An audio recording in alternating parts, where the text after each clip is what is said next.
Thank you for joining me tonight or today for another episode of Music Notes. So today we're going to talk about a hymn that was not inspired by a huge tragedy or a shipwreck or, a divine moment or intervention with God. It was written by a very ordinary man, but about an extraordinary God. So let's see if you can figure out what I'm talking about. Rich or poor, we can all say, all I have needeth, thy hand hath provideth. Which hymn is that? Let's take a listen.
An easy one we love to sing. Great is thy faithfulness. So here we are back. We're going to talk about a young man who, this is the story we hear a lot. As opposed to last week, we had a young boy that grew up with means, was highly educated. Here we have the opposite. We've got a young boy who was born in a log cabin in 1866 in the small town of Franklin, Kentucky. His name is Thomas Obadiah Chisholm, and he lacked formal education. Nevertheless, he became a teacher when he was 16. And then he goes on to become the associate editor of his hometown weekly newspaper, the Franklin Advocate. By the age he's 21. So just a country boy, not a lot of book learning there, but a good heart, and definitely a good heart for the Lord. In 1893, at the age of 27, Franklin Chisholm becomes a Christian through the ministry of Henry Clay Morrison, and he was the founder of Asbury College and Seminary in Wilmore, Kentucky. Morrison persuaded Chisholm to move to Louisville, where he became editor of the Pentecostal Herald. So with no college or seminary training at all, he was ordained to the Methodist ministry in 1903. But unfortunately, because of health issues, he is only a minister for one single year. So he has a brief appointment in Scottsville, Kentucky, and then because of his ill health, he has to relocate his family to Winona Lake, Indiana to recover. Now, I imagine during this recovery period when he didn't have much to do is probably about the time he started writing poetry and was reflecting a lot on God in his life. After he recovers, he moves his family to Vineland, New Jersey in 1916, where he opens an insurance office. So very normal, ordinary guy. And, like I said, he's American, born in a kind of backwoods town in Kentucky, struggles with health problems, but he's a hard worker. He's trying to provide for his family. He works hard to make ends meet, but he has a tough road ahead because of his failing health. He wrote, and I quote, "My income has not been large at any time due to impaired health in the earlier years, which has followed me on until now. Although I must not fail to record here the unfailing faithfulness of a covenant-keeping God, and that he has given me many wonderful displays of his providing care, for which I am filled with astonishing gratefulness." So now you know this song was born out of this man's heart that was so full of love, appreciation, gratefulness, thankfulness to God, even despite, he being born in a body that just would not work well for him. So it's during this time in his life, Chisholm sent several of his poems to his friend and musician William Runyon.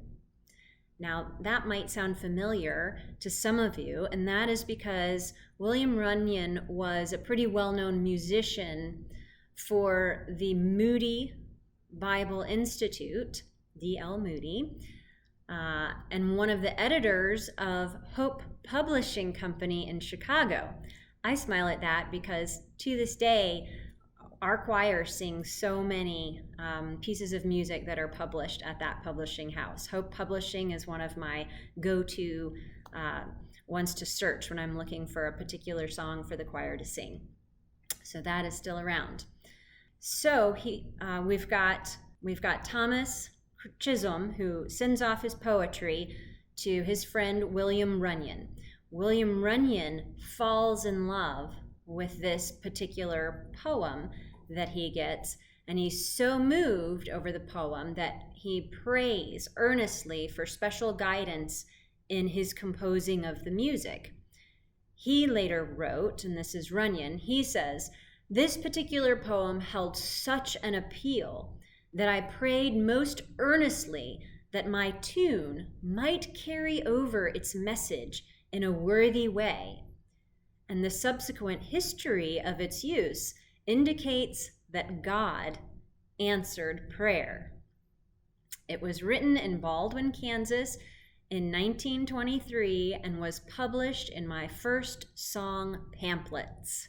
So all of that's Runyon talking. So he really does feel like God inspired and helped him compose a beautiful tune for those words that he found so compelling by his friend Thomas Chisholm. Chisholm goes on to later recall the evolution of the song after that. He says, "It went rather slowly for several years. Then Dr. Will Houghton of the Moody Bible Institute of Chicago discovered it. And he would say in chapel, 'Well, I think we've got to sing, "Great is thy faithfulness." And it became an unofficial theme song for the Institute. And when Houghton died, it was the song at his funeral, or it was sung at his funeral. Even after that, it was still relatively unknown until someone that we've listened to a lot recently started singing it. Who could that be? Oh, his voice is so rich and beautiful. George Beverly Shea. So we know a little about him. He was a Canadian, born in 1909, 2013. He became famous for singing at the Billy Graham Crusades. Now, he introduces "Great is Thy Faithfulness" to those attending the evangelistic meetings in Great Britain, actually, in 1954.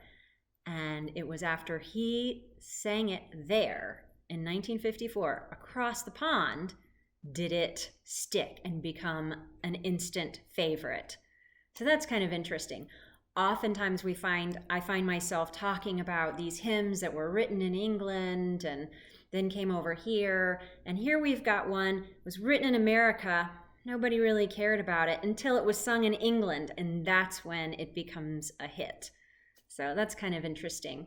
So let's get into the words a little bit. Just don't ever have my hymnal open. Let's see. Great is thy faithfulness. All right, so if you have your hymnal, you'll find Great is thy faithfulness on page 809. And you see down there at the bottom, the text is Thomas O. Chisholm. And on the right, the hymn tune is called Faithfulness. Now, stanza 1, let's read that. Great is thy faithfulness, O God my Father. There is no shadow of turning with thee. Thou changest not, thy compassions, they fail not. As thou hast been, thou forever wilt be. So perhaps James chapter 1, verse 17 provides scriptural basis for that concept. And that reads, every good and perfect gift is from above, coming down from the Father of the heavenly lights, who does not change like shifting shadows. Or perhaps Genesis chapter 9, we could look at verses 11 and 15. I establish my covenant with you, that never again shall all flesh be cut off by the waters of the flood, and never again shall there be a flood to destroy the earth.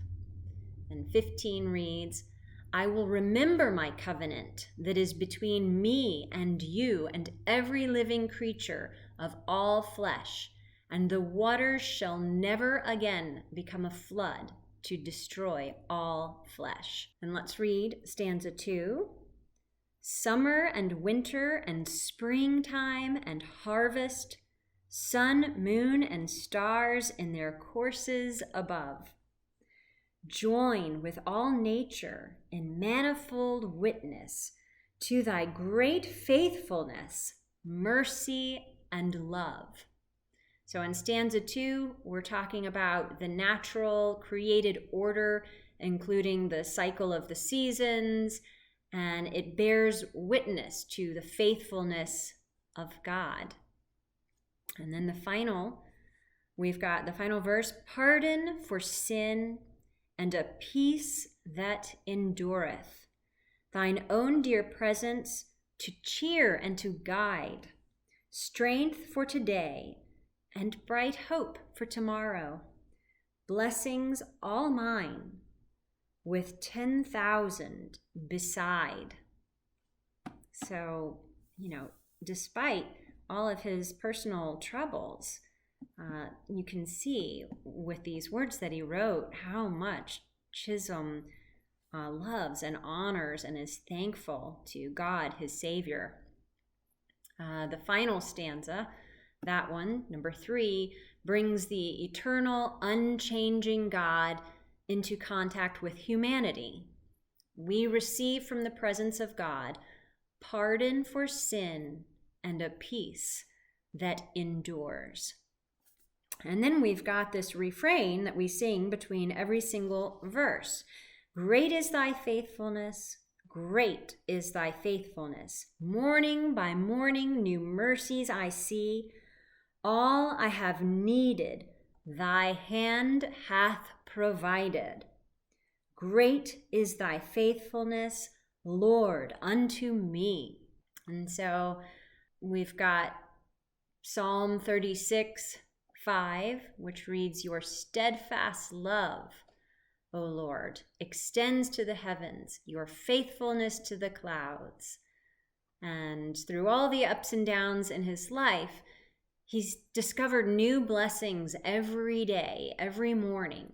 And the 3rd chapter of Lamentations was precious to him and is truly what the refrain is based on. And that reads, it's Lamentations 3:22 and 23. And it reads, The steadfast love of the Lord never ceases. His mercies never come to an end. They are new every morning. Great is your faithfulness. So we love singing this song. It reminds us truly how thankful we are, or we should be, for everything that God provides to us. Every day is a blessing and a miracle. So indeed, William Runyon, and you'll see his name here for the music in our book on page 809, his tune is really ideal and a complement to the words and the warmth of the text. There's some subtle changes that occur in the harmony, and the melody amplifies the text. It doesn't get too complicated. It really allows you to hear the words when you're singing. It's pretty simple, and we have this climax every time we get to that refrain on the word faithfulness itself at the end in the refrain. Da-da-dum, dum-da-dum. The way he's dotted that eighth note there. Da-da-da-dum, da-dum. So the emphasis on God being faithful. And so Chisholm retired from his insurance industry in 1953, and he spent his remaining years in Ocean Park, New Jersey. He retires in a Methodist retirement community. And at the time he retires, he has written over 1,200 poems, 800 of which are published. And they often appear in religious periodicals such as the Sunday School Times, the Moody Monthly, or Alliance Weekly. And in addition to Great is Thy Faithfulness, Chisholm also wrote the hymn, the well-known hymn, Oh, to be like Thee, and also the hymn, Living for Jesus. And so at the end of our devotion, our little lesson today, I'm going to play both of those songs for you just so that you can see more of his beautiful poetry. Living for Jesus, it begins with, living for Jesus, a life that is true, striving to please him in all that I do, yielding allegiance, glad-hearted and free. This is the pathway of blessing for me. So just in every bit of his life that he had, he is always writing about how thankful and appreciative and grateful he is for the many blessings he had in his life that were given to him from God. So he never lost sight of that. So, like I said, I'll share those two hymns with you, and then we'll close our session today with Great is Thy Faithfulness. Thank you so much for watching. Have a great week. Bye-bye.